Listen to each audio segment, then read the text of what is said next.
욕심 없다며 연일 노출. 김한 당권 재격돌. 김문수 후보가 대선 패배 이후 계속해서 공개 행보를 보이고 있습니다. 당대표를 하지 않겠다라고 말은 했지만 사실상 당권 도전의 행보가 아니냐라는 겁니다. 지난 4일부터 6일까지 연속적인 공개 행보들 함께 보시죠. 국민의 선택을 겸허하게 받아들이겠습니다. 지금 당대표 김문수 해라. 이거는 김문수 너 아주 쓰레기통에 살아라. 이거 하고 똑같은 소리예요. 우리 대한민국 지켜내고 대한민국의 위대한 오늘을 위해서 희생하신 모든 호국 영령들에게 깊이 감사를 드립니다. 이분들의 희생 정신이 계셨기 때문에 우리 대한민국이 이렇게 건국되고 또 지켜내고 발전할 수 있었습니다. 다시 한번 위기에 처한 우리 대한민국이 더욱 위대하게 발전할 수 있도록 더욱 행복한 우리 국민들이 될 수 있도록 호국 영령들께서 후보 살펴주시기를 기원드립니다. 그리고 앞거는 턱걸이였죠. 잘한다는 게 더 포인트입니다. 대선 패배 직후에 올라온 첫 이 근황이 이 턱걸이였고요. 이 턱걸이에 이어서 턱걸이 봉보다 더 두꺼운 이 대형 훌라후프를 돌리는, 사실은 이 동네 약수터들마다 이런 고수들이 한 분씩 계시긴 한데 이 대권 후보가 대선 패배 직후에 이걸 올려서 당 내에서는, 사실 야당 내에서는 김문수 후보가 말은 당대표를 안 하겠다라고 하지만 사실상 당권 재도전, 첫 도전이군요. 당권 도전 공개 행보로 해석이 되고 있습니다. 나경원 의원, 안철수 의원과도 회동했습니다. 턱걸이를 잘하는 게 의외의 포인트예요. 자, 안철수 의원과 만찬, 나경원 의원과 차담, 대선 공동선대위원장을 맡았죠. 당에 대한 걱정, 현 상황에 대한 우려를 공유, 당대표 염두에 두고 만난 건 아니다라고 측근은 부인하고 있지만 이 심상치 않아 보인다는 거죠. 그리고 윤어게인 집회에 모습을 드러내기도 했습니다. 결정적으로 말이죠. 버스 타고 가다가 말이죠. 버스 타고 가다가 윤어게인 집회에 인사를 했습니다. 이게 우연이라고 보기엔 너무 윤어게인이군요. 이게 우연이라고 보기에는 너무 윤어게인의 버스라. 자, 이걸 어떻게 봐야 할지. 그러자 친한계의 김종혁 당협위원장이 이렇게 비판을 했습니다. 친한계입니다. 김문수 후보가 윤어게인 집회에 참석, 정광훈 목사는 자통당이 접수해야 한다고 한다. 국내임이 첩첩산중이다. 라고 비판했습니다. 자, 그러자 김문수 후보 측의 반박은 이겁니다. 병문안 가는 중이었다. 아주 많이 편찮으신 형님 입원했다. 그렇죠. 김문수 후보 나이가 있는데 김문수 후보가 아는 형님이라면 이 건강상의 문제가 있을 수 있죠. 서초역에서 버스 환승한 것뿐이다라고 해명했습니다. 그런데 친한계에서는 저걸 그냥 행보로 보고 있지 않습니다. 박정훈 의원입니다. 단일화 과정에 대해서 본인이 한 말을 사실상 뒤집은 거잖아요. 여러 차례 20번 넘게 말씀하신 거를 사실상 뒤집은 거기 때문에 지금 안 나오시겠다고 하는 말씀도 완전히 닫힌 결말은 아니다. 김문수 후보는 당권 도전하면 안 된다고 보십니까? 아니, 저는 해도 된다고 봅니다. 진짜요? 물론 우리가 참패하는데 원인이 있고 또 과거와 절연해야 되는 우리 당의 과제, 이런 거하고 맞는 분인지는 당원들이 판단하실 거예요. 친한계의 입장은 이겁니다. 당권을 도전해도 되지만 안 하는 것처럼 말하면서 결국은 할 것이 아니냐. 이게 당의 개혁과는 맞지 않다라는 비판을 하고 있는 겁니다. 일종의 견제로도 볼 수 있을 겁니다. 곽태규 의원님은 어떻게 보십니까? 김문수 후보가 결국은 당권 도전하리라 봅니까? 아니 근데 그 김문수 후보의 최근 요 며칠 사이의 행보를 너무 이거 당권 도전으로 몰고 가는 것도 아니라고 봐요. 네. 사실 대통령 후보로 나와가지고 40%가 넘게 득표를 했던 후보이기 때문에 국민들께 감사하다는 인사 당연히 해야 되고 예. 본인이 대통령이 안 된 그에 대해서 뭐 사과를 할까 그런 부분에 대해서도 뭐 언급을 해야 되는 입장이죠. 그리고 공교롭게도 6월 3일 대선이었기 때문에 6월 6일 현충원 참배도 직전 대선에서 후보로 나왔던 분이 참배하는 것도 굉장히 자연스러운 그런 행보라고 보여집니다. 네네. 다만 그것을 너무 당권 도전으로 몰고 가는 것도 맞지 않지 않나 하는 생각이 들어요. 아까 그 턱걸이하는 장면에서 파란 옷 입고 나왔다고 해가지고 그게 일부 유튜브에서는 또 왜 하필 파란색 옷을 입고 턱걸이를 하는 걸 잡았느냐 이런 말까지 나왔거든요. 그러니까 사람을 오해하기 시작하면 그런 것까지도 꼬투리를 잡는 것 같습니다. 그리고 그렇군요. 아까 버스 타고 가는 그 장면이 나왔는데 대선 후보까지 했던 분이 아는 분 병문안을 가기 위해서 버스 타고 가는 것 굉장히 신선하지 않습니까? 네. 근데 거기서 하필 지나갈 때 윤어게인 집회를 지나가게 되는데 거기에 인사를 한 거죠. 그걸 가지고 또 윤어게인 그 집회와의 관련성 그렇게 또 보는 것도 너무 나간 해석이 아닌가 싶고요. 우연의 일치다. 그렇게 보입니다. 다만 이제 김문수 후보 본인이 그 대선 직후에 나를 당 대표 나가라고 하는 것은 나를 쓰레기통에 넣는 것이다. 네. 이렇게 말할 정도로 강하게 당 대표 도전 의사는 지금 없다 하는 것을 밝힌 상황으로 보여지고요. 그렇지만 당 대표라는 것은 본인의 의사와 플러스 또 당원들의 의사가 있는 거죠. 만약에 당원들이 정말 우리 김문수 후보 훌륭한 사람이고 다시 당을 한번 맡겨볼 만한 사람이다. 이렇게 해서 당원들의 여론이 형성되고 한다면 뭐 생각이 바뀔 수 있다고 보여집니다. 그렇지만 요 며칠 사이의 행보 그걸 가지고 당권 도전을 선언한 것이다. 이런 식의 해석은 좀 나간 것이 아닌가 생각이 당권 도전은 아닐 것이다라는 의견이에요. 예. 박승민 최고는 어떻게 보십니까? 저는 할 거라고 봐요. 왜냐하면 이 41%를 받았잖아요. 그러니까 이제 국민의힘 내부에서도 어떻게 의견이 갈릴 거냐면 41%나 받았다와 41%밖에 못 받았다로 갈릴 거란 말입니다.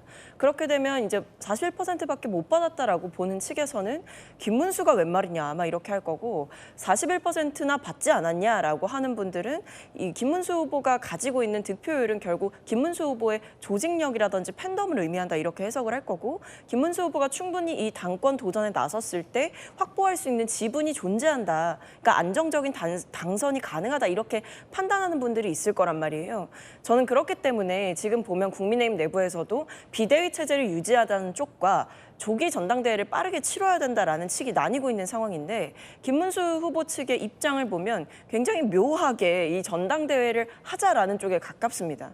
그렇기 때문에 저는 김문수 후보가 여전히 어떤 공개 행보를 보이고 있는 것, 그러니까 본인이 뭐 잘 지내고 있다라든지 아니면 뭐 건강하다라는 것들을 계속 과시하는 이런 모습들이 결국에는 이제 어떤 잠적기를 가지지 않고 일종의 뭐 휴지기를 가지지 않고 계속 뭔가 정치 활동을 하겠다라는 의지가 있는 게 아닌가로 읽히기 때문에 네. 전당대회가 열리게 되면 저는 출마할 거다. 그 41%를 무기 삼아서 적극적으로 이 당권을 잡는 데 나설 거다라고 생각합니다. 그렇게 저 생각하시게 된 결정적인 장면 어떤 겁니까? 그 윤어게인 버스입니까? 아니면 훌라후프입니까? 턱걸이가 아닐까. 턱걸이다.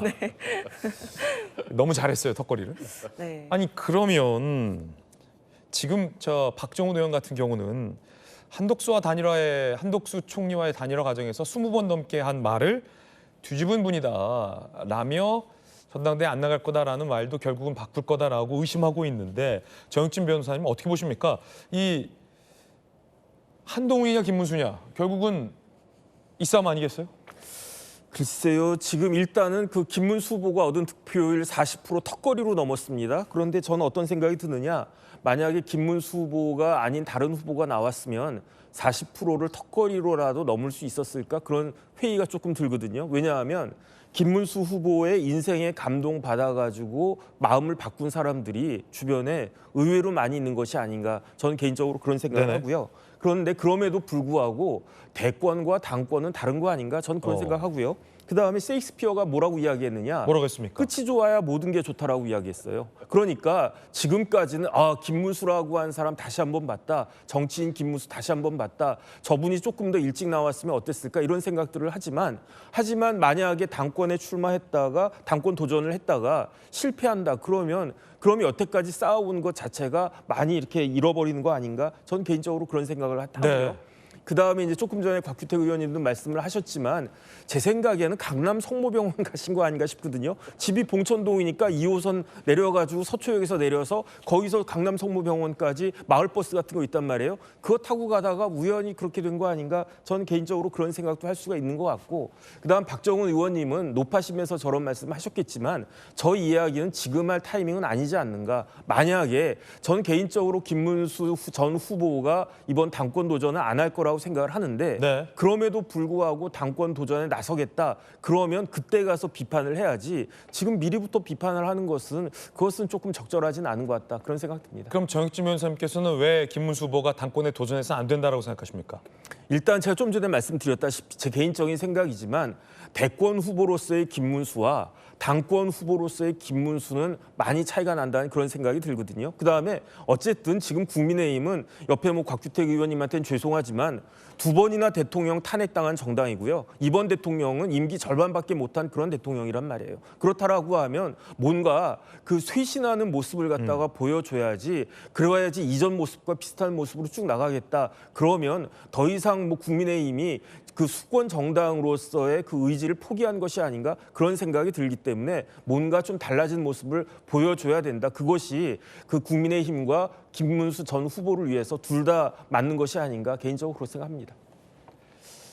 당 일부에서는 당권을 잡으려는 이른바 한동훈 전 대표 개파, 그걸 막으려는 이른바 일부 친윤 개파의 신경전이 벌어지고 있다는 보도가 많습니다. 그 중심에 김문수 후보가 다시 당권에 도전하느냐 마느냐의 문제도 있고요. 또 더 나아가서 현 비대위원장인 김용태 비대위원장의 임기 문제도 걸려 있습니다. 친윤계 일각에서는 권성동 원내대표가 이 원내대표직에서 물러나겠다라는 걸 선언한 만큼 김용태 비대위원장도 즉각 물러나라라는 걸 요구하고 있습니다. 그런데 친한계 일부에서는 그러면 친윤계가 새로운 원내대표를 통해 새 비대위원장을 지목할 거고 전당대회는 물 건너갈 것이다 라고 우려하고 있습니다. 친윤계에서는 새로운 비대위원장으로 비대위 체제를 계속 이어갈 것이다 라고 친한계에서 의심하고 있는 겁니다. 그래서 김용태 비대위원장의 이 거취가 더 중요해졌는데요. 주말 사이 뭐라고 얘기했을까요? 들어보시죠.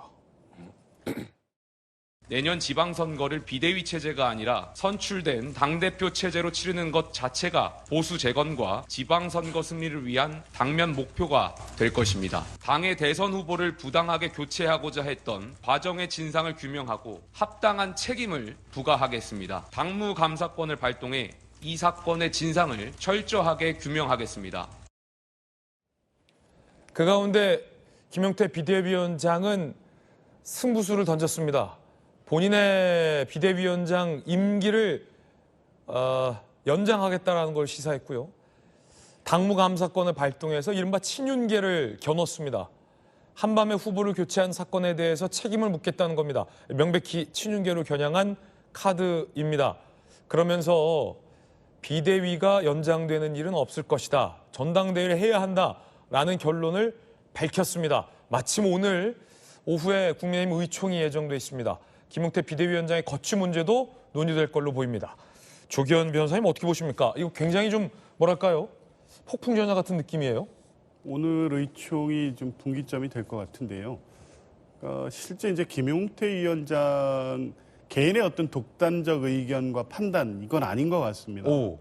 뒤에서 누군가가 이 뜻을 같이 하고 이런 방향성을 제시하고 그거에 공감한 내용을 김용태 위원장이 발표하는 방식이 아닐까 싶은데. 이른바 친윤 친한계의 어떤 세력 전쟁의 느낌이다. 그렇죠. 그러니까 지금 제일 이 국민의힘에는 내년에 지방선거가 있다는 것이 네.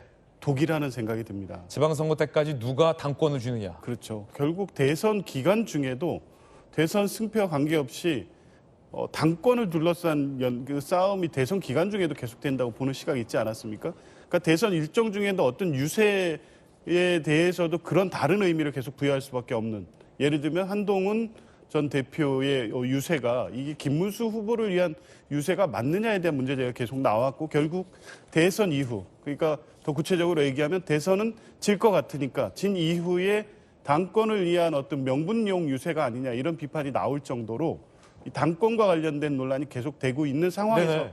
지금 상황이 펼쳐지고 있다고 하면 누가 당의 주도권을 잡느냐. 그렇죠. 당 내부에서 이제 오늘 의총을 계기로 해서 어떤 방식으로든 정리가 되든 아니면 갈등이 완전히 더 첨예화되든 이 양상이 둘 중에 하나로 나타났겠지만 갈등이 수습되기는 쉽지 않아 보입니다. 네네. 워낙 이 당 내부의 의견 차이가 크기 때문에. 근데 통상 이런 경우에는 민주당 대선 패배 때도 그렇고 보면 통합형 관령 비대위가 들어선 다음에 조기 전대회를 통해서 당권을 안정화시키고 뭐 이런 과정이 좀 합의되는 과정이 있는데 지금 국민의힘은 전혀 그렇지 않습니다. 그러니까 오늘 의총에서 어떤 논의가 될지는 모르겠지만 결국 이 내년 지방선거를 앞두고 당권을 둘러싼 첨예한 갈등이 계속 될 수밖에 없고 이것이 적정히 봉합되면서 이 전당대회든 아니면 비대위체이든 갈 수 있기까지는 그것은 쉽지 않아 보입니다. 그렇군요.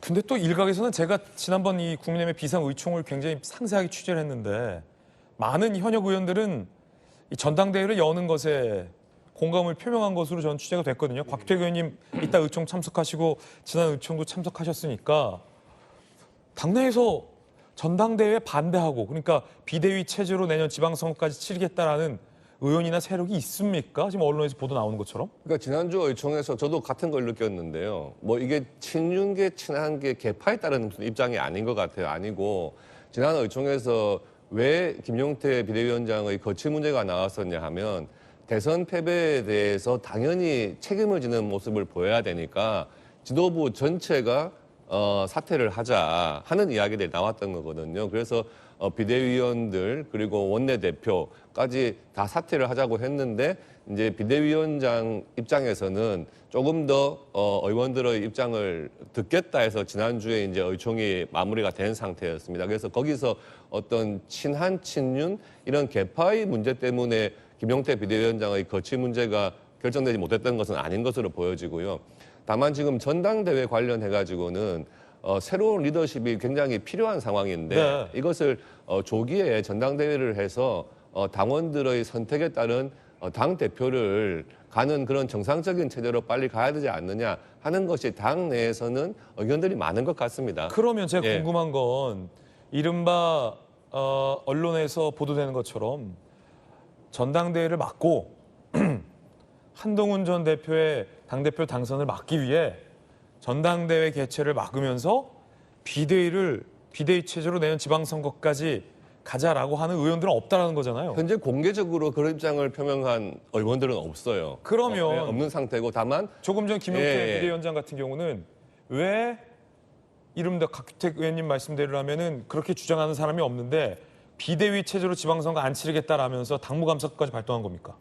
그거하고는 조금 그 두 가지는 관련성을 직접 짓기는 좀 힘든 것 같은데 이제 김용태 비대위원장 입장에서는 지금 대선에서 패배했을 때 우리가 짚고 넘어가야 될 것은 명백하게 좀 짚고 넘어가야겠다 그런 생각인 것 같아요. 그래서 지난 대선 과정에서 있었던 단일화를 둘러싼 그런 당내 아주 그 보기 안 좋았던 모습 또 윤석열 전 대통령에 대한 탄핵 반대의 당론에 대한 무효화 부분 이런 것들을 이제 이번 대선 과정에서 반드시 이 부분을 정리하고 넘어가야 우리가 새로운 출발을 할 수 있다 하는 차원에서 이제 비대위원장으로서 입장을 낸 것으로 보여지고요.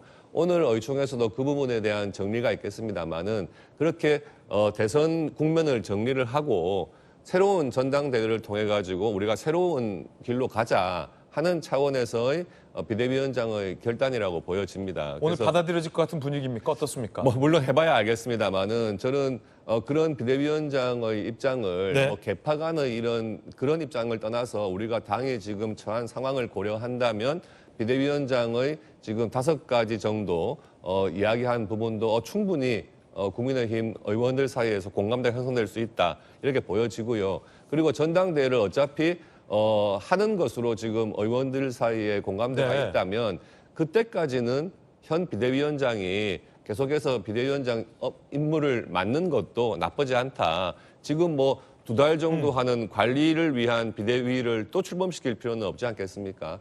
그런 부분에 있어서 전당대회 뭐 8월 중에 개최하고 그때까지는 현 비대위원장이 임기를 유지한다 하는 것도 제가 보기에는 의총에서 충분히 받아들여질 가능성이 많다. 이렇게 보여집니다. 동아일보 6면 자막을 보면 친윤, 지난 일을 다시 왜 들춰내느냐. 친한, 신뢰 회복을 위한 쇄신의 발걸음. 김용태 비대위원장의 이 발표는 친한계에서는 환영받고 있고요. 친윤계에서는 환영받지 못하고 있는 것 같습니다. 권영세 전 비대위원장이 이렇게 글을 올렸습니다. 오늘 김용태 비대위원장이 단일화 과정에 진상규명을 하겠다고 했는데 환영합니다. 처음부터 부당 단일화로 규정한 건 진상규명 절차의 중립성을 의심케 하는 잘못된 표현이다 라며 불편한 심기를 나타냈어요. 반면 친한계의 박정하 의원은 이렇게 올렸습니다. 글을. 젊은 비대위원장의 고뇌를 응원. 오랜만에 한여름날 소나기 같은 청량함을 느낀다라고 반기고 있습니다.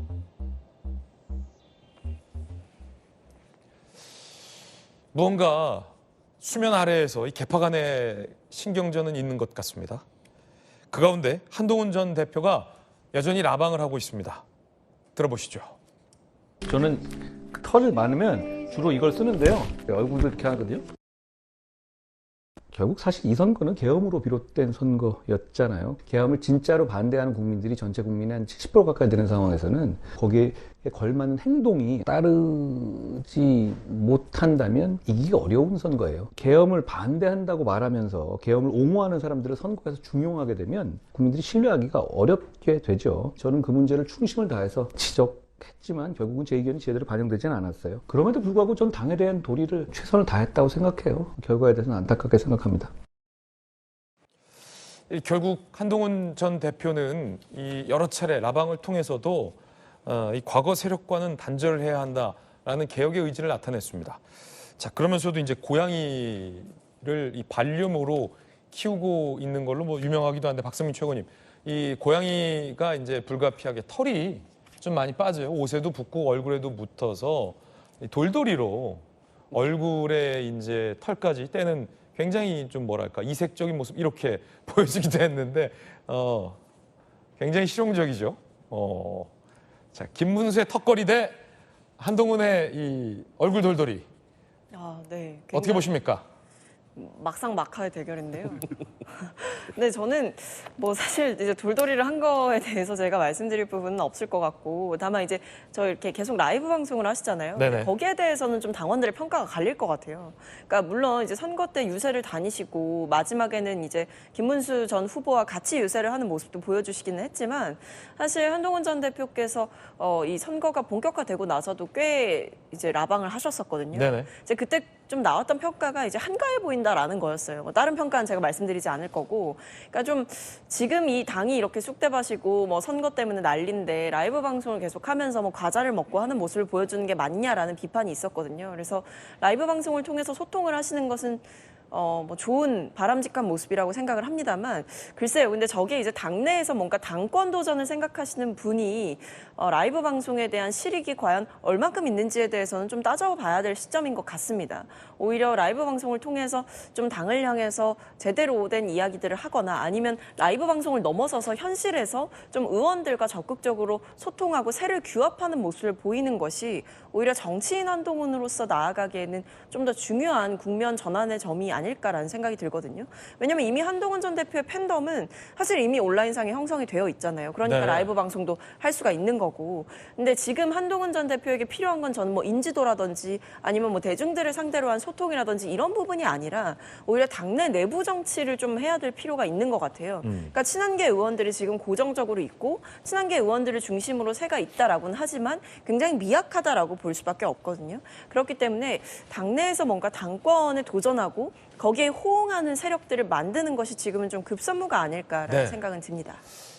정치 변호사님 어떻게 될까요? 이 만약에 김용태 비대위원장이 얘기했던 것처럼 9월 전당대회가 펼쳐진다면, 그리고 만약에 김문수 후보가 다시 도전을 한다면, 그리고 만약에 한동훈 전 대표가 전당대회에 예상대로 출마를 한다면 결국 지난 대선 경선 때처럼 김문수 후보, 한동훈 전 대표가 맞붙을 텐데, 친한계에서는 이런 얘기를 하더군요. 만약에 한덕수 후보와의 단일화 기대가 없었다면 지난 경선에서는 2위로 했던 한동훈 후보가 후보로 선출됐을 것이다. 한덕수와의 단일화 기대가 없었다면 당원들에게. 반면 김문수 후보 측에서는 이런 얘기를 하더군요. 이번 대선 보지 않았냐? 41%의 지지가 확인된 만큼 한덕수 후보와의 단일화 얘기가 없었더라도 김문수 후보 그대로 선출됐을 것이다. 자, 그렇다면 두 분이 다시 맞붙게 돼요?